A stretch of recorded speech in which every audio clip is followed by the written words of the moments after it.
You are listening to ChartingWealth.com for Wednesday, the 13th of July, 2016. What do we see going on in the market? Well, we look at IYY, which is the Dow Jones iShares U.S. Total Market Index Fund, and we see a crossover going up back on our candle that ended on the 11th of July. And then we see on the 12th of July, the new candle that's being drawn is another upward moving candle, actually moved above the Bollinger Bands. Now, the kind of candlesticks we use are the Hinkin-Ashi candlesticks. That means average pace in Japanese. Everything we talk about here on Charting Wealth is very simple. I know that when we run through this stuff every day, for people that are just joining us, please don't look at what we do as complicated. Everything we do here, we follow Occam's razor. We keep everything as simple as it possibly can be, because that's the only way this stuff works. There are people who have complicated formulas for doing charting, trying to figure the market out, and it just is almost impossible to use, I have found. So we keep it very, very simple. Hinkin-Ashi means average pace. It is a different way to measure price movement with candlesticks than the average candle, which is typically the opening, the close, the high, and the low. We do it different with Hinkin-Ashi. We've got a great training at chartingwealth.com that you should go and listen to, watch, that we share with you and explain how to read these candlesticks. They're much easier to read. The patterns are much easier than dealing with the typical Japanese candlesticks. I think it's much more accurate. So we have 3 upwardly moving candles. We have a trend line. It's only connecting 2 candles right now, not the strongest of trend lines like we like, but a trend line. We're above that.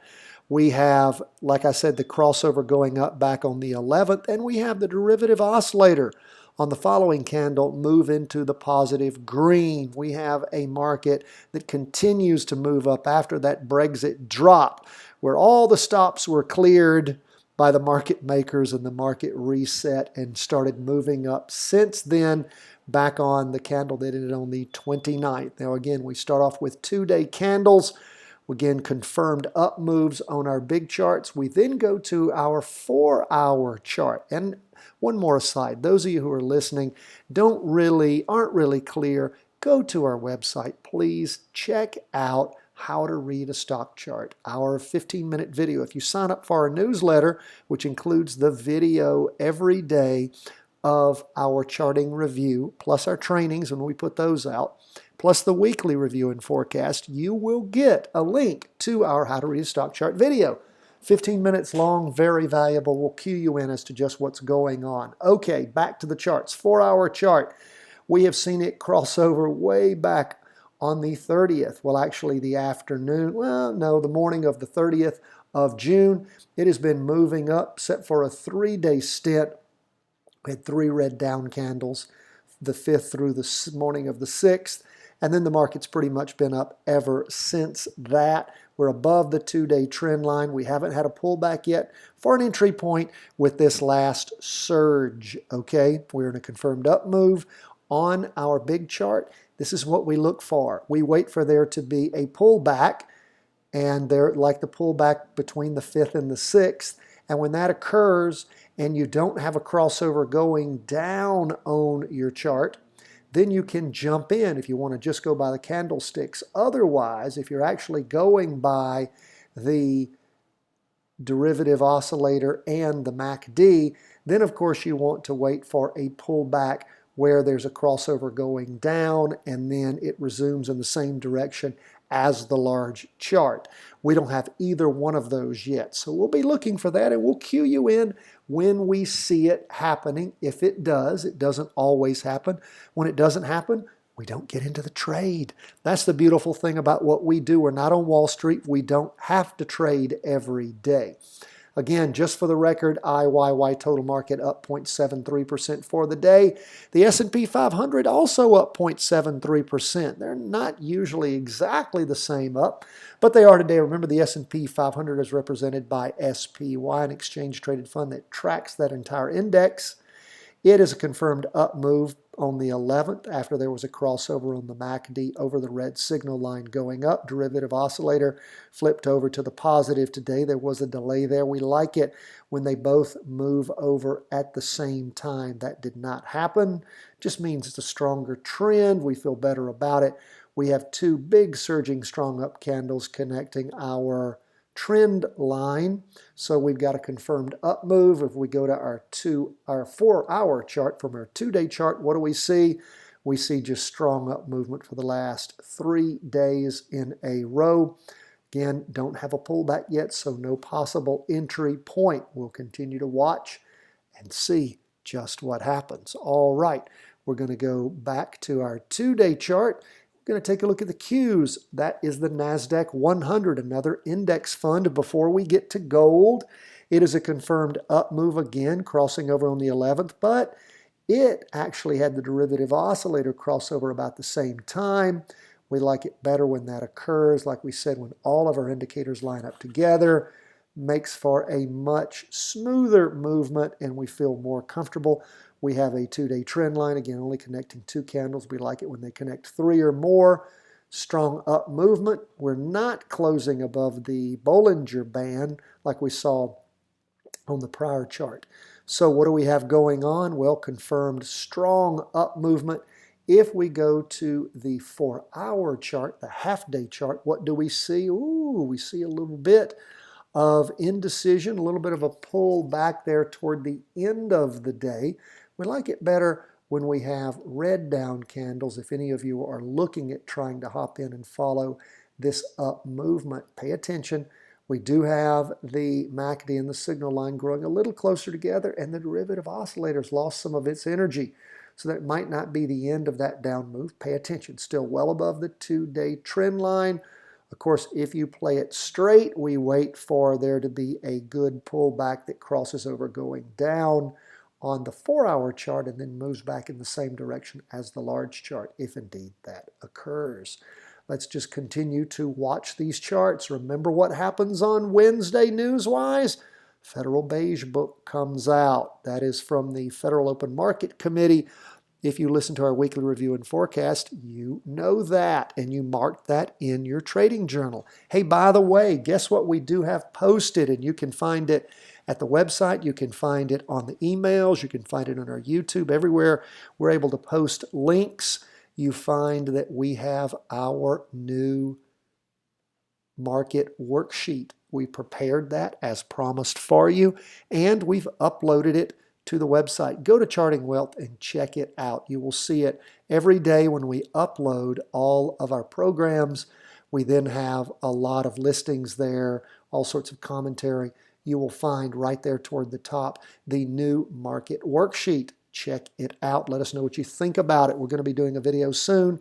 Teaches you how to fully utilize it. You can use it every day to help you put down what you're seeing in writing, which makes it sink in and work even better and faster so that you can become a charting master in no time. All right, now we're going to go back to, and when I say no time, I don't mean no time. It takes a while and work. Okay, gold. Where is gold? Gold is down 1.66% for the day. A big drop in gold. So big, it blew out the nicely connected trend line. It was already weakening back on the 2-day candle that ended on the 11th of July, and it really rocked over throughout the course of the day. That first of the 2-day candle for the 12th of July.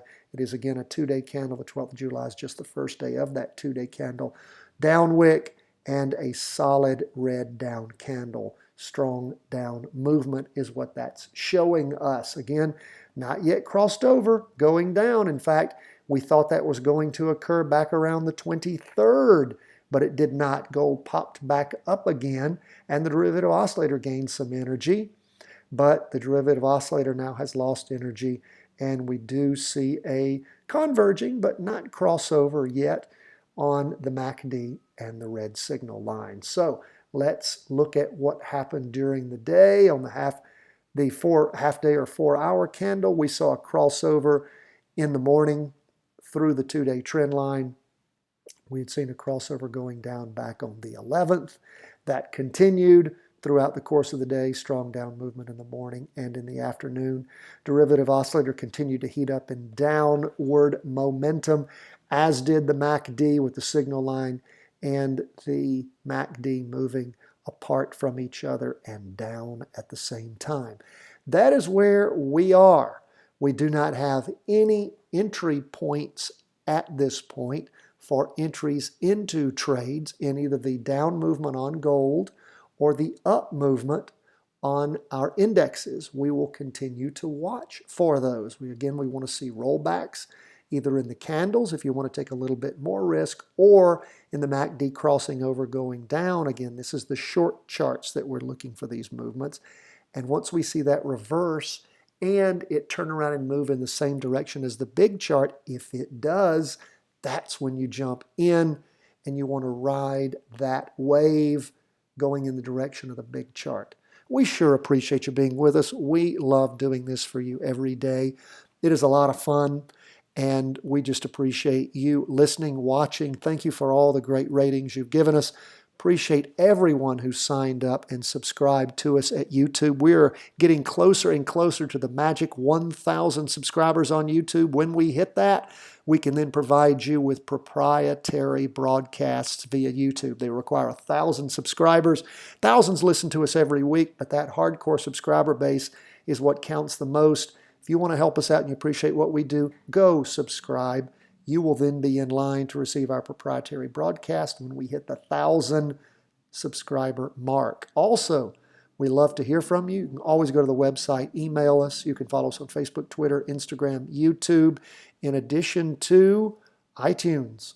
And if you really want to help us, you can go to iTunes, subscribe to either the daily podcast or the weekly review and forecast. That's in a video format. The podcast daily is in an audio format. Subscribe to one or both.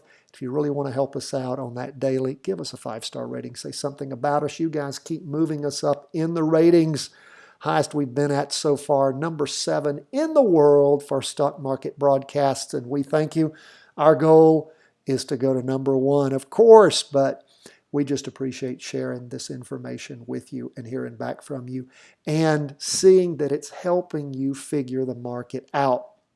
Also been working hard on the book that I am putting together, and I'm going to start reading chapters in for you once a week, and I'm going to ask you for your feedback. Again, everything we're committed to here at chartingwealth.com is to make the market accessible to the average person. I'm so sick and tired of seeing all the folks out there that make all of this so complicated and/or try to teach people how to gamble or do crazy things in the marketplace instead of learning some simple knowledge and tactics, putting them to good use, using virtual trades to practice, and then once you get good, develop your own method of trading, can make up your own mind, actually know what you're doing because you've practiced for many, many months or longer and feel comfortable about what you're doing. Then you can go in and make money. I truly believe hard times are in our future, and I believe that for you to be able to protect yourself, protect your nest egg, your retirement, your family, whatever you have to do when things get critical and bad, the world environment out there with all the free money. In 5,000 years, my friends, we have never seen free money across the world like it is now. It makes no sense. Anyone can tell you madness is going on in central banks all across the planet. You've got to learn how this market works, how to read a stock chart, how to protect yourself, when to get out of markets when they're going crazy. And the only way you're going to do that is to learn to read a chart, gain the knowledge yourself, make your own decisions. We are an education firm. We're not a stock calling service. We don't tell you what to do. We want to give you the tools so you can make up your own mind, because in the end, I believe the only person you're going to be able to trust is you. That's what we're all about at Charting Wealth. God bless you. Thank you for joining us. Let us hear from you. We're here for you. All the best from chartingwealth.com.